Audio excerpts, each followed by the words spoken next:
안녕하세요. 오늘은 들려드리고 싶은 저만의 이야기가 있어서 이렇게 글을 쓰게 됐습니다. 부디 재밌게 들어주시면 기쁠 것 같아요. 저는 결혼을 약속한 남자친구가 있었습니다. 아버지 지인의 소개를 통해 만난 남자친구는 유망 분야를 공부하고 있는 박사과정의 학생이었습니다. 저는 남자친구의 성실한 점과 야망이 넘치는 점이 마음에 들어 만남을 이어가게 되었습니다. 얼굴이 아주 잘생긴 건 아니지만 훈훈한 생김새였고 키도 크고 운동을 해 몸매가 아주 좋아서 같이 다니면 어깨가 으쓱해지는 자랑스러운 남자친구였습니다. 남자친구는 박사과정을 밟고 있는 학생이다 보니 항상 돈에 쪼들리는 형편이었죠. 연구실에서 받는 월급은 교통비와 식비로 쓰기에도 모자란 지경이었습니다. 시간이 되는 대로 틈틈이 과외를 했지만 대학원에서의 일이 바빠 그마저도 여의치가 않았죠. 그래서 데이트를 할 때면 비용을 부담하는 것은 언제나 제 몫이었습니다. 그래서 남자친구는 항상 제게 고마워하고 또 미안해했습니다. 남자친구는 박사 논문을 완성하고 박사과정을 수료하면 결혼해서 지금까지 받은 것들을 다 돌려주겠다고 약속했습니다. 평소에 경제나 재테크 공부도 많이 하며 꼭 부자가 되겠다고, 그래서 제가 항상 하고 싶어한 미술 공부도 아무런 걱정 없이 시켜주겠다고 호언장담을 했죠. 저는 그런 남자친구의 모습이 너무나 듬직하고 또 고맙게 느껴졌습니다. 자기야, 오늘도 대학원 일 너무 고생했어. 짠, 오늘도 자기 생각해서 도시락 싸왔지. 혜민아, 항상 너무 고마워. 남자친구가 돼서 내가 좋은 밥도 먹여주고 좋은 곳도 데려가줘야 하는데 항상 자기한테 얻어먹기만 하네.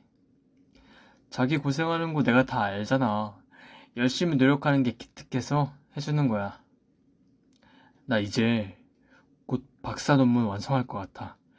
박사가 되면 좋은 직장 취직하는 건 아무 일도 아니야. 그러니 대학원 졸업하면 우리 결혼하자. 자기 하고 싶은 미술 공부도 마음껏 하게 해주고 꼭 호강시켜줄게. 말만이라도 너무 고맙다. 자기도 몇 년간 고생한 거 이제야 끝이 보이니까 속이 후련하겠다. 그럼 졸업하면 다시 제대로 프로포즈 할게. 그때까지만 기다려줘. 우리 결혼하기로 약속한 거다.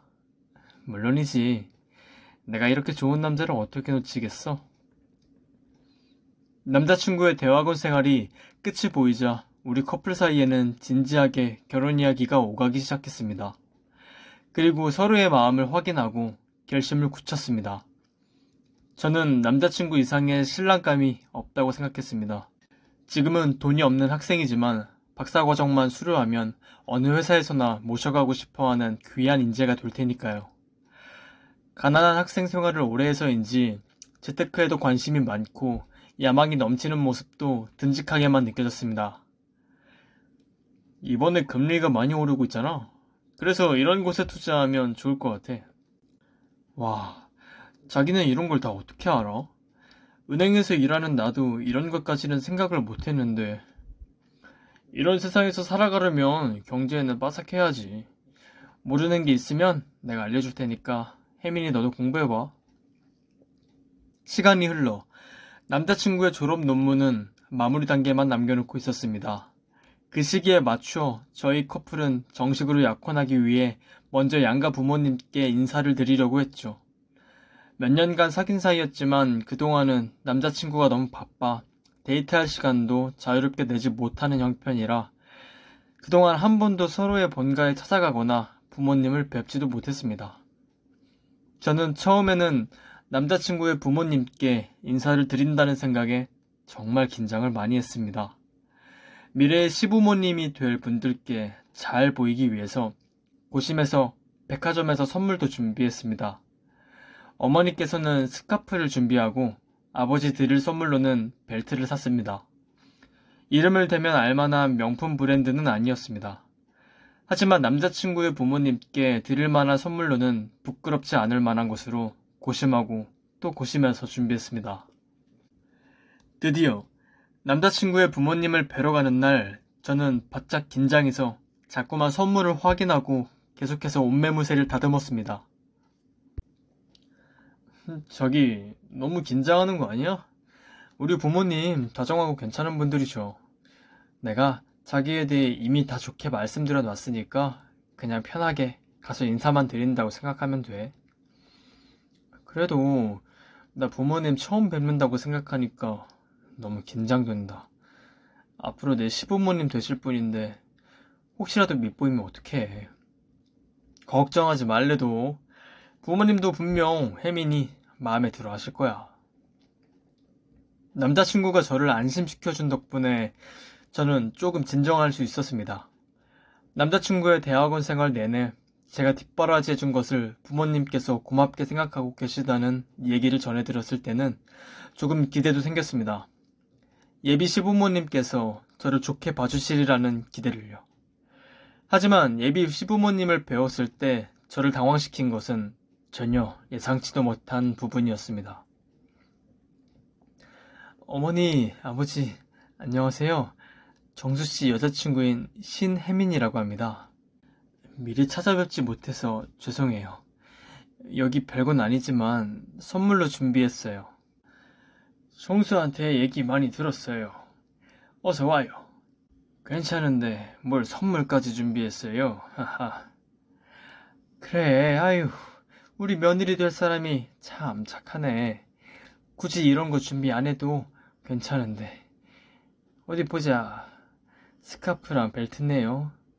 그런데 브랜드가... 아이고, 우리 예비 며느리 마음만은 고마운데 이걸 어쩌나. 우리가 이런 싼 브랜드는 써본 지가 오래돼서 괜찮으려나 모르겠네. 그래도 예쁜 마음에 사준 건데 고맙게 쓸게요. 네? 그래도 백화점에서 산 건데 죄송해요. 제가 이런 선물 고르는 게 처음이라 좀 실수를 했나봐요. 아유, 실수를 할 게 뭐가 있어요. 그냥 우리 부부가 좀 까탈스러운 거지. 왕년에 이이가 주식으로 돈을 좀 만져서 우리 집에 돈이 좀 있거든요. 그러다 보니 괜히 눈만 높아져 버렸지 뭐야.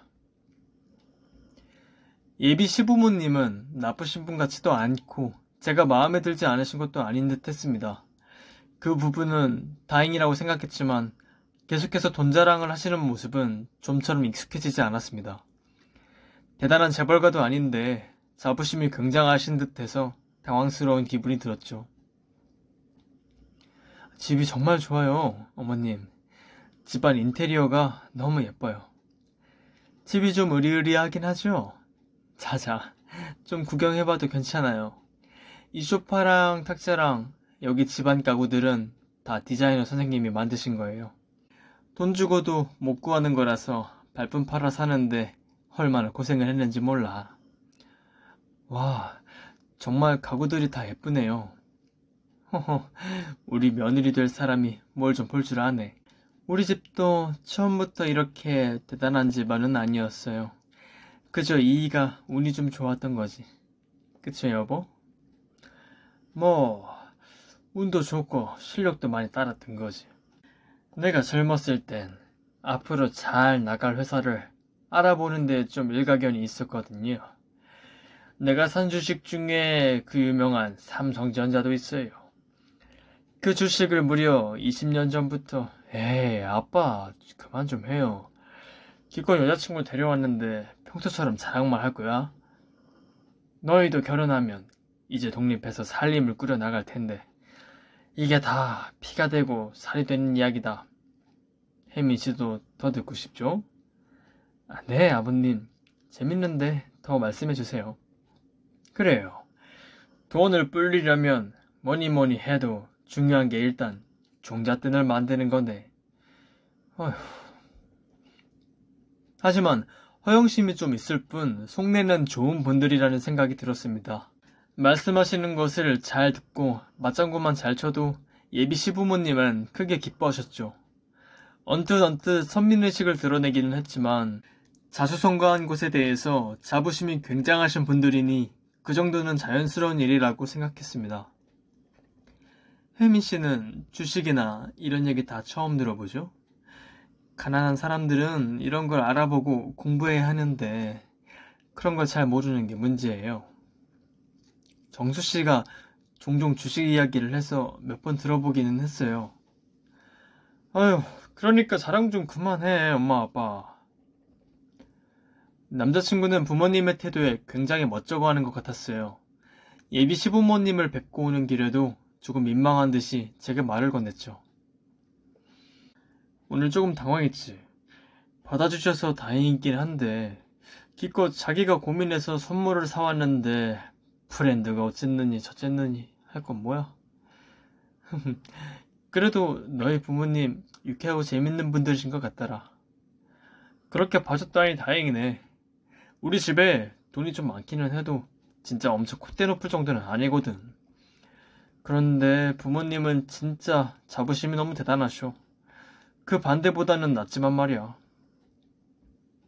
그래도 아버님께 경제 얘기 듣는 것도 좋고 은근 듣다 보면 도움도 많이 될 것 같은데. 어휴, 말도 마. 그걸 매일 듣다 보면 귀에 딱지가 앉을 지경일걸? 이렇게 예비 시부모님과의 첫 만남은 무사하다면 무사히 잘 넘어갔습니다.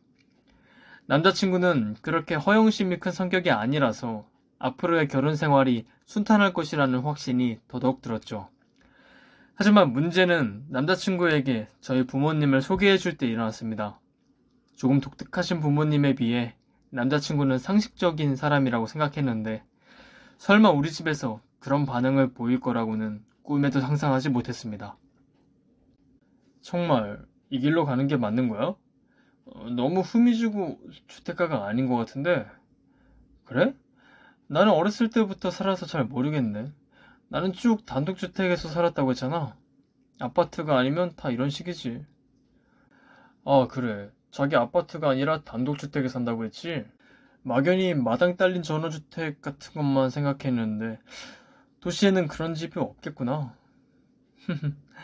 그런 곳은 시골에 나가야 있지. 분위기가 진짜 너무 별론데 쓰레기 봉투도 너무 많고. 아, 오늘 쓰레기 봉투 내놓는 날이구나. 엄마가 봉투 내놨으려나? 우리 집 있는 골목은 되게 깔끔한 곳이고 잘 꾸며져 있는데 자기 엄살이 심하구나. 단독주택 많은 곳은 와볼 일이 별로 없어서. 남자친구는 우리 부모님이 계신 집으로 가는 내내 거리 풍경에 대해 툴툴거렸습니다. 이사 한번 하지 않고 어렸을 때부터 쭉 살아온 곳이었기에 저는 그런 남자친구의 태도가 이해가 되지 않았습니다. 애초에 우리 집도 이사할 돈이 없는 것은 아니었지만 그래도 이사의 필요성은 한 번도 느끼지 못했습니다. 치안도 좋고 나름대로 깔끔하게 유지되는 거리였으니까요. 엄마, 나 왔어. 어머니 안녕하세요. 혜민 씨의 남자친구인 김정수라고 합니다. 여기 선물 받으세요. 어서와요. 혜민이 아빠도 있었으면 좋았을 텐데 갑작스럽게 출장이 잡혀서 너무 아쉽게 됐지 뭐예요. 혜민이한테 얘기 많이 들었어요. 박사님이라면서요? 우리 딸이 어디서 이런 똑똑하고 멋있는 남자를 다 만났대. 선물도 너무 고마워요. 자기야, 편하게 들어와. 그럼 실례하겠습니다. 와, 집 진짜 작다. 응? 아, 이사한 지 좀 오래돼서 그렇긴 하죠. 갑자기 무슨 소리야. 아, 엄마, 남친 집에 가보니까 거긴 되게 넓긴 하더라. 어머, 좋겠네. 우리도 아빠한테 얘기해서 새 집으로 이사가면 좋을 텐데. 여기도 아늑하고 좋기만 한데 뭘 그러냐고 하는 거 있지? 나도 우리 집 아늑하고 정들어서 좋기만 한데 뭘. 이사할 돈은 있는 거예요? 자기, 그게 무슨 말이야? 갑자기 이상한 소리를 많이 하네. 긴장했어? 너무 긴장했나 봐. 죄송해요. 어머니 그냥 혼잣말이었어요.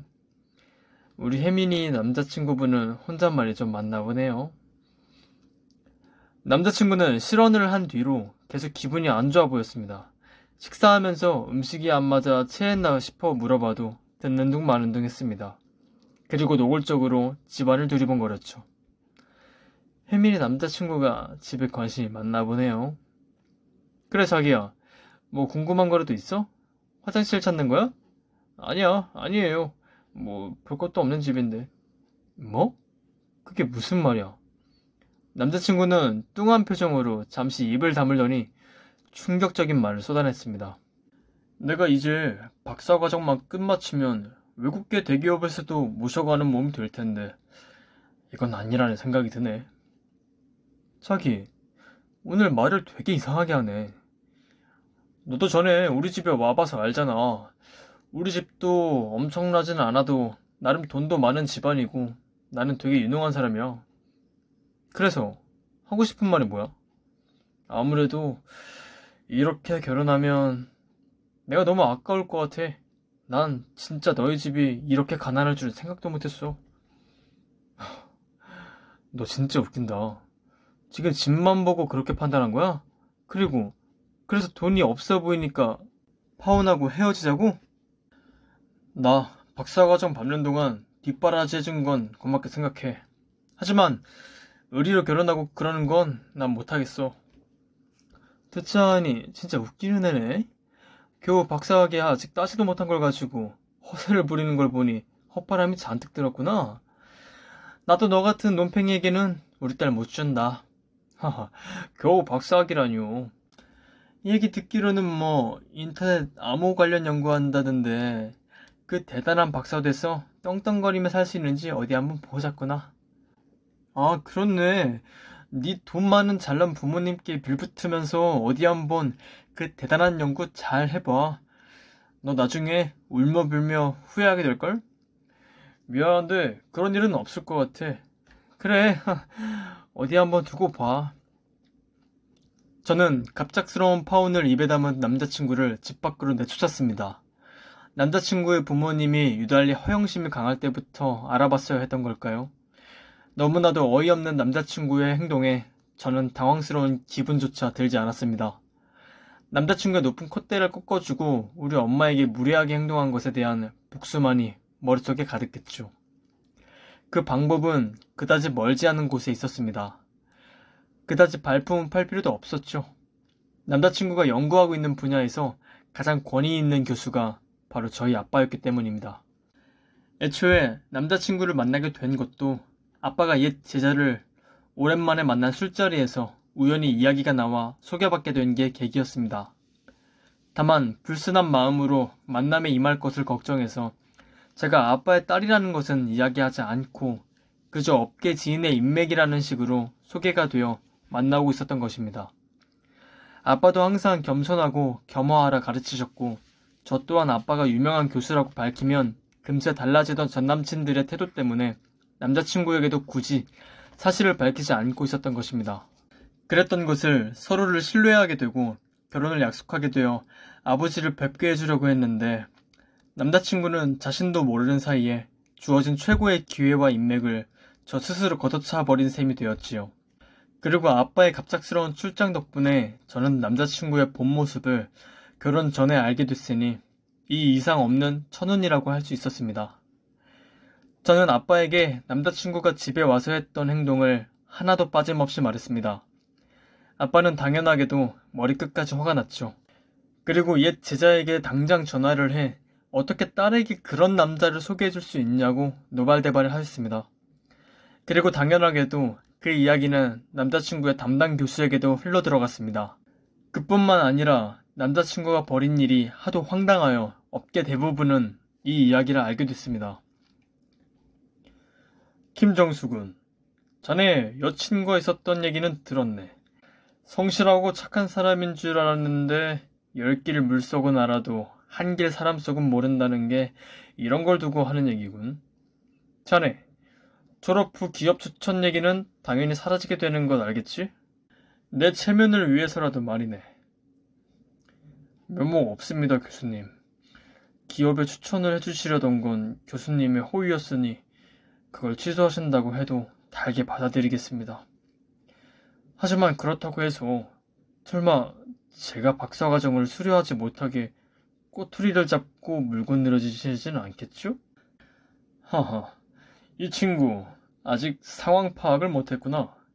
설령 박사학위를 따도 자네를 받아주는 기업도 연구실도 찾아보기 힘들 거야. 아니, 적당히 황당한 짓을 벌였어야지. 지금 자네 이미지가 어떤 줄 아나? 그리고 내가 박사 논문을 통과시켜주고 싶어도 말이야. 통과시켜주고 싶어도요? 그동안 자네 태도도 성실하고 나도 내 연구가 바빠서 그동안 자네 논문에 신경을 너무 못 썼어. 그러니 이건 내 책임도 일부는 있겠지. 자네 논문은 표절투성이고 연구 데이터는 하나도 말이 안 돼. 실험 결과를 조작한 게 너무 뻔히 보여서 도저히 받아들일 수가 없어. 네? 뭐라고요? 만약 이 논문을 그대로 발표했다면 소송까지 당했을지도 모르는 일이야.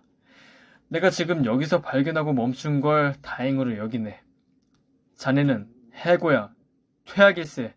이 업계에서 다시는 자네 같은 사람은 볼 일이 없으면 좋겠군. 처음에 남자친구의 박사과정 수료에 차질이 생기고 나쁜 소문이 퍼져 취업이 어려워지는 정도에서 끝날 거로 생각했습니다. 하지만 남자친구는 저와 엄마에게 한 짓 말고도 스스로 무덤을 잔뜩 파놨더라고요. 정당한 사유 없이 대학원생을 퇴학시킬 수는 없었기에 담당 교수는 남자친구의 박사 논문 승인을 미루고 다른 연구실로 전출시키려고 했다는데요. 그래서 다시 한번 남자친구의 논문을 자세하게 검토하는 과정에서 수많은 문제점이 발견됐다고 합니다. 논문 표절에 데이터 조작 등등. 결국 스스로 저지른 잘못 때문에 남자친구는 대학원에서 퇴학당하고 영원히 자신이 공부하던 업계에는 발을 붙이지 못하게 되었습니다. 이제 와서 다른 공부를 할 수도 없고 엘리트로의 출세 코스는 완전히 막힌 것이나 다름없었죠. 혜민아, 나 한 번만 봐줘. 제발 아버지 한 번만 만나게 해줘. 내가 너 나중에 울며 매달리게 될 거라고 했지?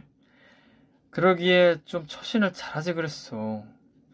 이제 내가 너 아빠랑 만나게 해줘도 달라질 수 있는 건 하나도 없어. 나도 네가 이렇게까지 망하게 될 줄은 몰랐는데 제 무덤을 파고 있었다니 정말 웃긴다. 제발 딱 한 번만 아버지 만나게 해줘. 우리 진짜 사랑했잖아. 일정을 봐서라도 어떻게 안 될까? 뭐가 이렇게 소란스러워?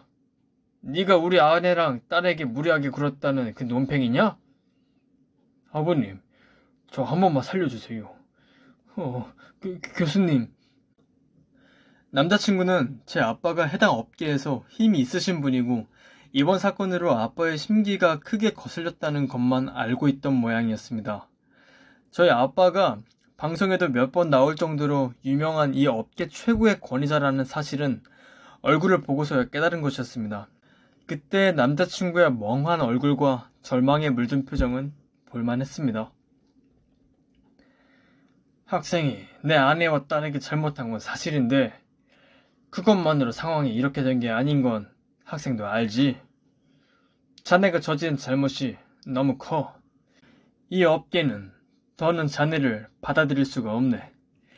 알았으면 돌아가고 다시는 찾아오지 말게. 네, 알았습니다. 남자친구는 그렇게 힘없이 터덜터덜 걸어서 돌아갔습니다. 그토록 허영심 넘치던 남자친구의 부모님이 그 사실을 알게 되고서는 어떻게 반응했을까요? 그 이후로는 남자친구에 대한 소식은 완전히 끊겨서 알 도리는 없는 일입니다. 지금 어떤 삶을 살고 있던 자신이 저질렀던 잘못을 뼈저리게 반성하고 있다면 좋겠네요. 저는 지금은 취미 동호회에서 우연히 만난 변호사 남친과 행복한 연애를 즐기고 있습니다. 능력 있고 잘 나가지만 겸손하고 저를 존중해주는 그런 남자친구입니다. 저희 부모님께도 정말 예의 바르고 남자친구의 부모님도 너무 다정하고 좋으신 분들입니다. 똥차 가고 벤츠 온다는 게 바로 이런 걸 두고 말하는 게 아닐까 싶네요. 여러분께 들려드리고 싶었던 저의 사연은 여기까지입니다. 재밌게 들으셨나요? 끝까지 들어주셔서 너무나 감사합니다. 오늘도 행복하시고 즐거운 하루 보내세요.